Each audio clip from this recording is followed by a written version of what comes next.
and welcome to the 76th edition of Marex Maritime News. One year has passed since a bulker grounded off Point Disney in Mauritius, spilling more than 1,000 tons of fuel oil and causing devastating environmental damage. While compensation negotiations and the cleanup continue, the master of the 203,000 deadweight WAKASHIO has been held in custody. Captain Sunil Kumar Nandeshwar, the 58-year-old Indian national, has twice been denied bail by Mauritius criminal courts as he is considered a flight risk, even though police hold his passport and seafarer documents and he has no contacts on the island. The WAKASHIO's chief officer and other crew members also remain detained on the islands as witnesses. Some of the crew will have been away from home for more than 18 months. The case clearly throws spotlight on the legal system's treatment of seafarers after accidents. The headlines on Monday, the 26th of July 2021. Disheartened seafarers threaten a global logistics shutdown. MPG celebrates Foundation Day on 7th and 8th August. UK to hold cross-industry decarbonization event. BMA introduces CIC for pilot transfer arrangements. The International Chamber of Shipping (ICS) has stated that about 100,000 seafarers are stranded at sea beyond their regular stints of typically 3 to 9 months, and another 100,000 are stuck on shore, unable to board the ships to earn a living. Being at sea for a very long time is tough, and it is tougher when your children ask, "When are you coming home?" says a bulk carrier master. People don't know how their supermarkets are stocked up. We are forgotten and taken for granted, he says of the plight facing tens of thousands of seafarers like him, stranded at sea as the Delta variant of the coronavirus wreaks havoc around the globe. As we are all aware, seafarers are continue to work at sea beyond their original contract, even up to 18 months and more. Now, after around 16 months of the pandemic, the pressure on Indian seafarers to return home is increasing due to physical and mental fatigue and the need to be with their families. Due to this pandemic, the negative effect of the life at sea has forced the seafarers to review their decision of retirement and take up the shore job. Ship owners and the agents are doing their best, but due to restriction on international travel, they are unable to replace the seafarer. Ships continue entering the ports, discharge and load goods and petroleum, which in reality means that import and export continues, commercial gains continues for the countries, but in all this business activity, the human factor is forgotten, that is seafarers. And without the seafarers, ship cannot move, that everyone knows. Moreover, other nationalities are already replacing Indian seafarers, and this is really threatening to be permanent damage inflicted on us, being one of the largest providers of seafarers. Ship owners and governments share responsibilities for resolving this situation. These challenges are exclusive and require diplomatic assistance. Any decline in the availability of the seafarers would lead to a fall in global trade. And conversely, any turn down in the trade will lead to unemployed seafarers.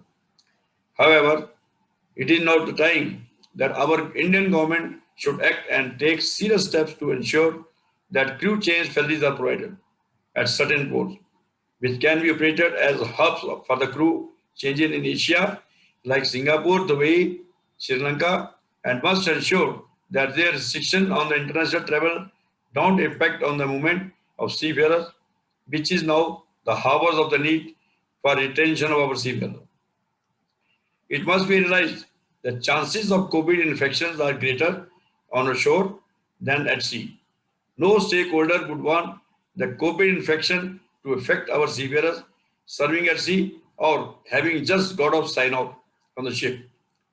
MOA strongly feel that this can be achieved by following protocol to ensure that infections do not spread. It is very much possible and it is now the need of the hours. MOA intend to take up these challenges since we do not wish to see the day when crew changes become so rare. the seafarer may hesitate to go on board ship.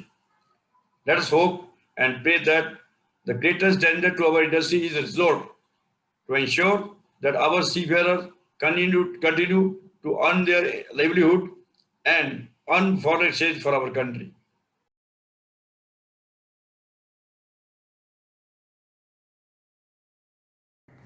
The Mumbai-based Maritime Training Guild is to celebrate its foundation day on the 7th and 8th of August this year. The president of MTG has this to say. It gives me immense pleasure to welcome you all to yet another knowledge-filled sessions of Maritime Training Guild. This time it is unique because we do celebrate our 10th year also this time. So we call it a 10th year Foundation Day celebration. The theme this time is futuristic training and assessment. The two-day event is on 7th and 8th August, that is Saturday and Sunday. On 7th August, we start with a lecture on modern training techniques and follow up with a panel discussion on online training in pre-C and post-C courses. I'm sure you will enjoy that. The next day, on Sunday, 8th of August, we start with a scintillating debate on the importance of onboard training and mentoring, followed by an awards function. Do send in your nominations. The details are there on our website. Looking forward to your participation and see you on Zoom on 7th and 8th August, 5 p.m. to 7 p.m. Needs of shipping are vast. Needs for supplies and services are not always predictable, but certainty is critical. So certainty is a must on deliverables, besides time and location. Welcome to InShip. It is operated by mariners and operated for mariners. InShip is a digital platform for mariners, suppliers, service providers, and consultants. We facilitate marketplaces across oceans to ensure ease of trade for making ship supplies and services happen. We at InShip embrace digital transformation to bring in certainty. InShip is a platform with port-specific suppliers and service providers. This marketplace is accessed by shipping companies and mariners to place order for deliveries at their port of call. If you are a mariner, then InShip is your go-to contact for your supplies and services needs. Our goal is making your trade happening promptly, anywhere.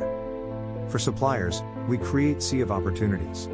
We help suppliers improve sales with global visibility and access buyers with swift response to RFPs and online procurement. We promote mariners, the next-gen transformation, and accelerate the delivery process.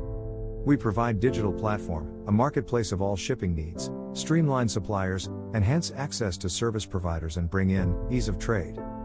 InShip vision is to drive invention, to enhance seamless procurement with high-tech platform, and enable smart trade, while creating a trustable marketplace.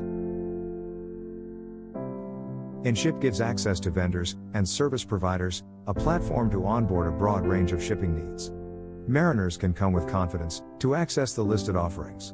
With more and more vendors getting listed, and more mariners actively making procurements, InShip as a marketplace unleashes endless possibilities of digitalizing the shipping needs. With future needs of shipping industry as our focus, InShip is building artificial intelligence-driven platform to proactively predict the shipping needs. InShip keeps actively onboarding more vendors across ports, deploy AI and ML solutions to advise on spend patterns, and creating thought leadership to enable sea trade with intelligence.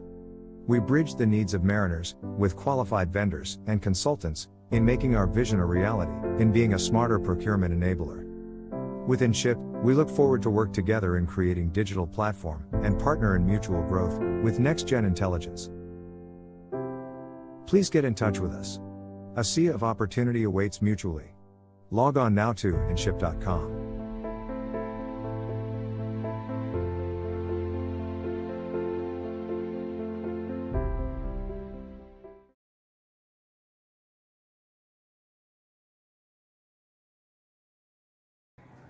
The UK shipping industry stakeholders will convene a cross-industry event at COP26 with leaders in energy, politics and finance to discuss maritime decarbonization effects. COP26 is the UN Climate Change Conference to be held in Glasgow, Scotland in November. It will assemble industry and external experts to tackle the challenges facing shipping's route to decarbonization and will feature some of the world's leading figures on decarbonization from across the globe. While the maritime sector continues to be battling with the effects of COVID pandemic and its fallout, GHG emissions and global warming are also being deliberated and discussed at almost all maritime conferences and forums. COP26, the apex decision-making body of United Nations Framework Convention on Climate Change, UNFCCC, is meeting early November in Glasgow and hopefully will take on several long-pending and lingering issues concerning the global warming and GHG emissions. IMO's Marine Environment Protection Committee also met recently in London from 10th of June to 17th of June and took some major decision concerning reducing the GHG emissions from the ships in operation. Energy Efficiency Existing Ship Index EEXI and in service carbon intensity management will take effect from November 2022.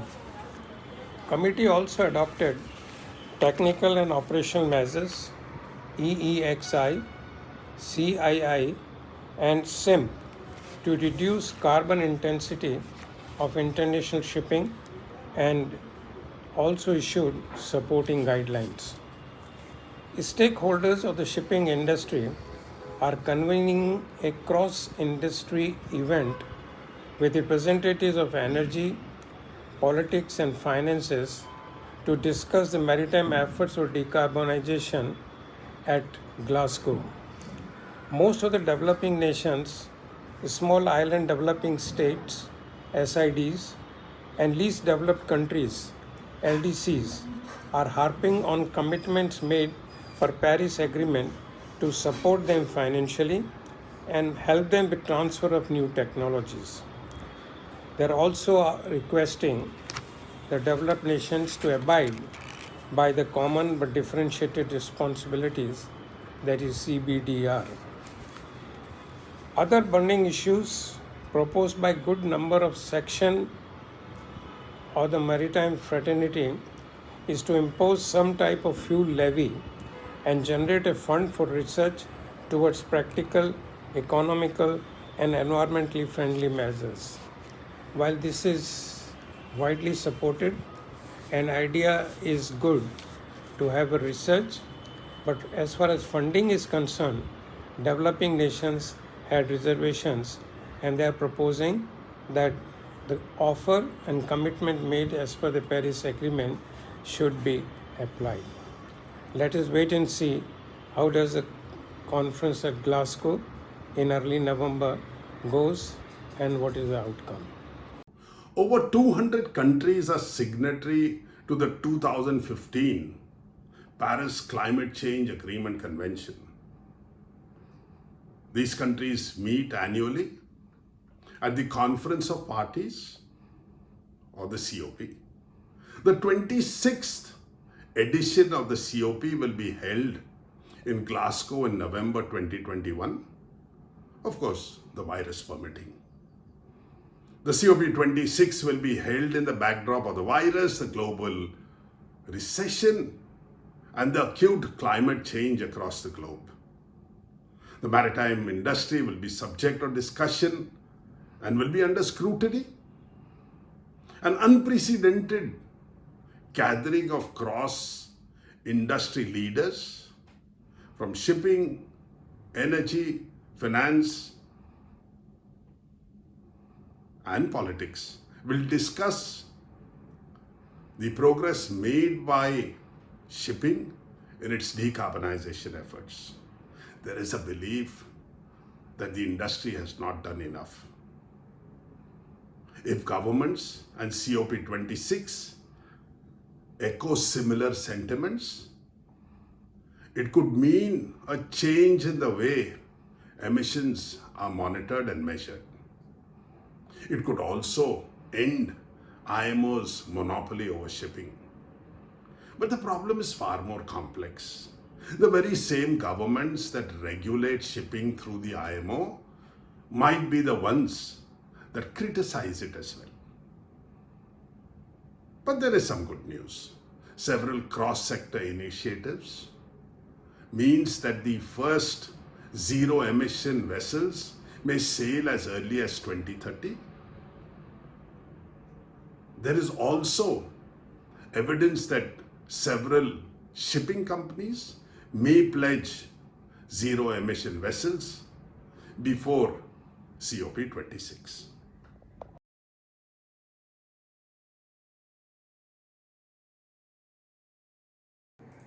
The Bahamas Maritime Authority BMA once again demonstrates its commitment to seafarer safety by being the first registry to instigate a concentrated inspection campaign CIC for pilot transfer arrangements. It will continue to run until the end of 2021. Congratulations to Bahamas Registry being the first registry to instigate a concentrated inspection campaign on pilot transfer arrangement. AMPA has been at it with the cause of safety of pilot ladder and safety and security of maritime pilots in India.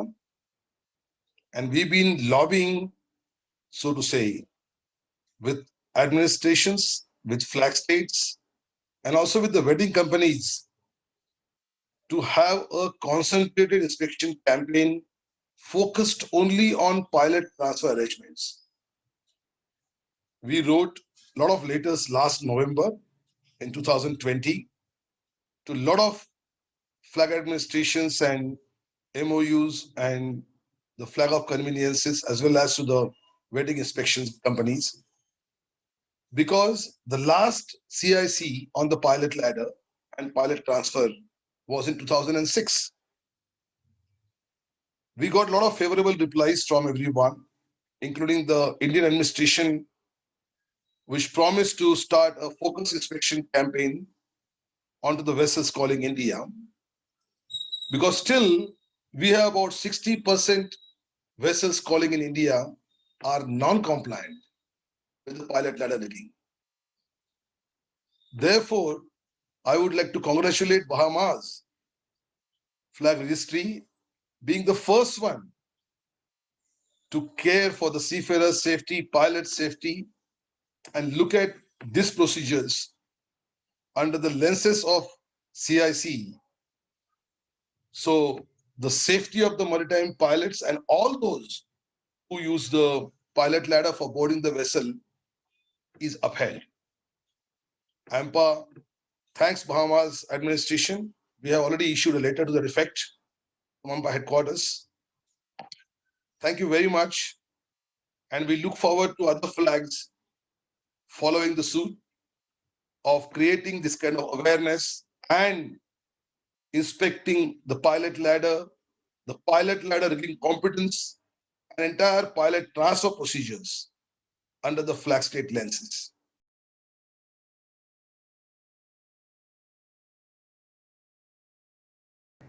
Stay safe, stay healthy. Thank you for watching. See you next Monday.